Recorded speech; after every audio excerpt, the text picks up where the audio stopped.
모의 성적표는 이제 1, 2학년 때 아이들이 많이 들고 오고 많이 보시는데 부모님 보면 제가 늘 뭐라 하는 게 뭐냐. 부모님들 늘 이거만 보시잖아요. 요거만. 몇 등급이냐. 표준 점수나 이런 것도 이해도가 떨어지니까 잘 모르시는 분들은 등급만 보고 올랐냐 하는데 등급은 수시때만 가는 거 결과론적인 거잖아요. 그러니까 우리는 1학년, 2학년이고 3학년 뭐 수능 치기 전까지는 이 성적표를 가지고 봐야 될 거는 여기만 봐야 될 게 아니고 여기도 봐야 되고 여기도 봐야 되고 이것도 쭉 다 봐야 되죠. 아시겠지만 국수형에서 문제가 1번부터 45번까지 이렇게 있으면 번호마다 어느 영역인지가 다 나와져 있잖아요. 과목 자기가 맡으시는 과목들이 있으시면 몇 번 문제가 아마 어떤 영역이라는 거 다 아실 거라 보고 우리 아이들이 그거 틀리고 있으면 거기에 대한 지도를 충분히 해주셔야 될 것 같은데 그다음에 이제 보셔야 될 게 아까 제가 수능은 50만 명이 접수하고요. 실제 치는 거 한 45만 명 정도 치거든요. 근데 우리 아이들이 1학년 여기 칠 때 인원수는 여기 24만? 이게 1학년 때는 경기도하고 서울이 자주 안 쳐요. 그래서 안 친 데들이 많아가지고 30만이 넘어야 되는데 24만 정도밖에 안 돼요. 여기서 등급이 안 나오면 안 되죠. 여기 수능 2023년 수능이 보시면 44만 7천 쳤거든요. 재학생 30만 8천, 재수생이 이렇게 들어온 거예요. 여기인데 여기서 만약에 99%대가 안 나오면 재수생들은 보통 공부를 잘하잖아요. 잘할 아이들인데 밀릴 수밖에 없는 상황이 될 수밖에 없죠. 그래서 아마 선생님들 시도하실 때 여기 보면 국수탐 100분위가 나와요. 100분위는 아시겠지만 100%면 전국 1등이니까 100에 가까울수록 공부를 잘하는 거잖아요. 의대 가려면 여기서 99.8%? 99가 아닌 99.8%. 서울적 가려면 99% 가까이.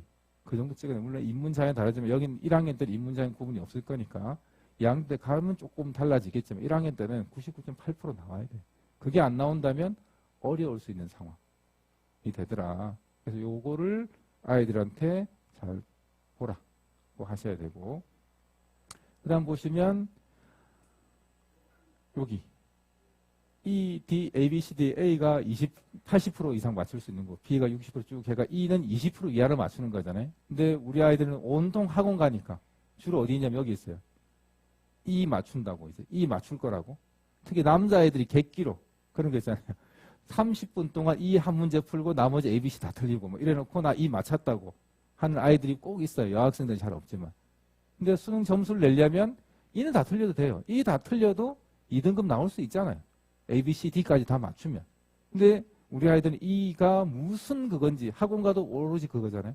그래서 우리 아이들한테는 A, B, C를 안 틀리게 여기 보시면 아마 A, B, C를 무수히 많이 틀리고 있잖아요. 이 아이들이. B, B, B 다 틀리고 있는 거. 이런 거를 먼저 해결해 주셔야 되죠. 이거를 해결하고 다음에 C 가고 D 가고 E 가야 되는데 바로 고난도 문제 가봐야 의미가 없다는 거고 영어 같은 경우도 듣기 틀리면 안 되잖아요. 근데 듣기를 계속 틀리고 있다면 듣기 먼저 해야 되고 듣기가 안 되는 이유는 간단하잖아요. 뭐 때문에? 영어 선생님 듣기 왜 안 되죠 애들이?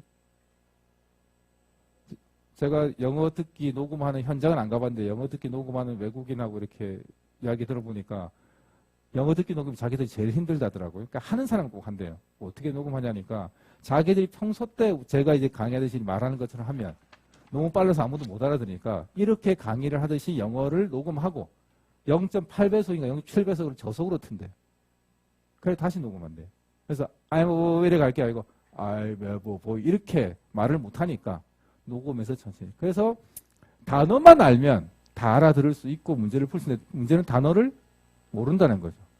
그래서 단어를 공부를 제일 먼저 시켜야 영어 점수가 올라갈 거고. 제가 만약에 담임이라면 영어 등급이 얼마 나오는가부터 확인할 거예요. 아시겠지만 국어하고 수학은 상대평가잖아요.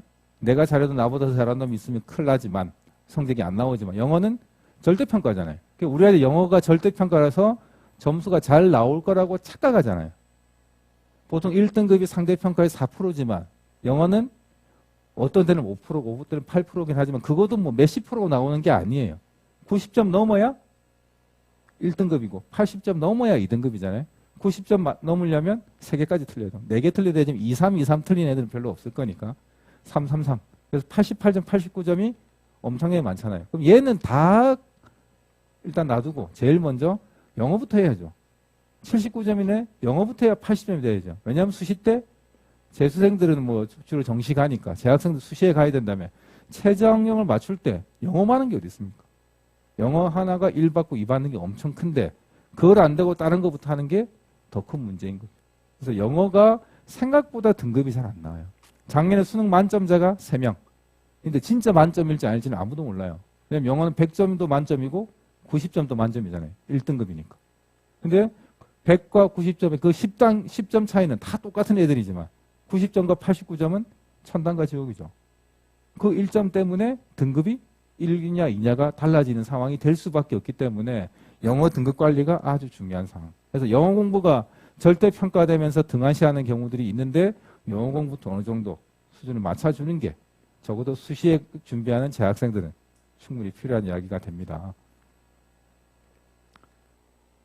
그래서 제가 자꾸 이제 재학생들은 수시, 재학생들 정시하는 이유는 이제 2020년도 표준 점수 중간 값 딱 내면 표준 점수 어쨌든 기준이 100점이잖아요.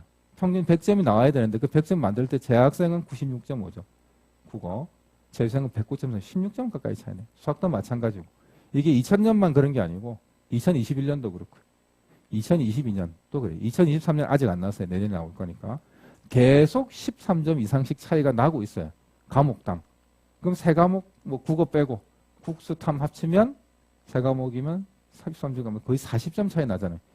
표준 점수 1점이 보통 3,000명 들어간다 그러거든요. 그럼 40점이면 벌써 만몇천 등이 차이 나는 거예요. 재학생 평균적으로 재수생하고. 정시 때 재학생들이 재수생 이기기는 정말 어렵고 아주 극소수일 수밖에 없는 상황이에요. 그래서 재학생들은 가급적 수시. 정시는 기회를 더 살린다 측면이 돼야 되지. 내신 망쳤다고 선생님 저 정시 가겠습니다 하면 어쨌든 이런 거 보여주고 말리셔야 돼요. 이해되셨죠? 그래서 이거는 저희가 보니까 몇 대 대학에서 조사했는데 2016년부터 2020년까지 16년에는 거의 재수생 재학생 비율이 1대1이었어요. 들어가는 비율이. 48대 51 이 정도 됐는데 2020년에 34.4대 65.6으로 재수생이 압도적이고 작년에 보니까 75%까지 간 대학이 있어요. 평균 70%라 그러고 정시에. 그럼 N수생한테 10명 중에 7자리를 주고 3자리 남았어요. 근데 문제는 뭐냐면 전국에서 골고루 나눠 먹는 게 아니죠. 자사고 남아있고요. 특목고 남아있잖아요. 강남 한복판의 아이들도 있어요.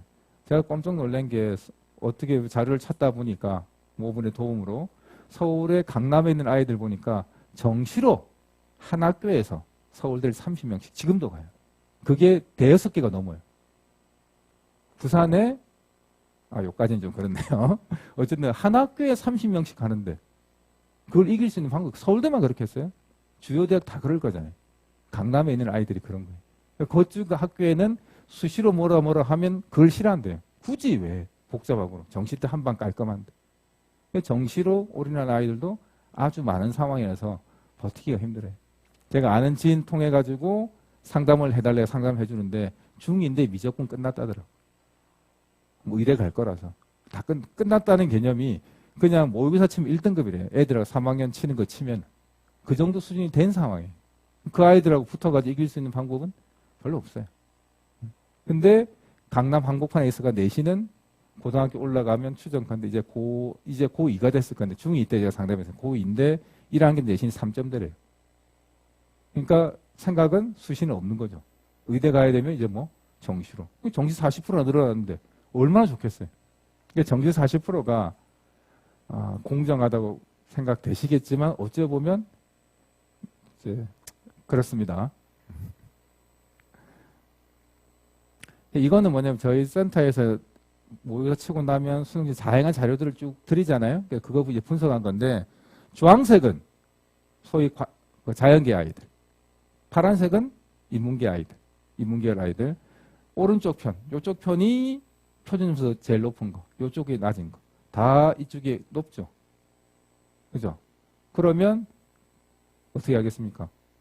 같은 대학에서 갈 때 자연계열 아이들 점수가 높을 수밖에 없잖아요. 그러니까 더 좋은 대학 가려고 교차 지원, 이 넘어가는 거고 이게 더 심해지면 심해졌지 덜해진 게 아니라 더 폭이 커졌어요.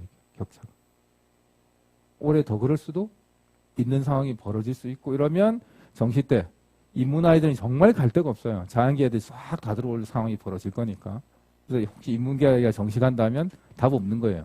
지역대학 갈 때는 뭐 수시나 정시나 상관이 없지만 서울대학 대학 들어가는 건 정말 숫자 개념 안 나오는 상황 안 나오는 거다 보시면 될 것 같아요.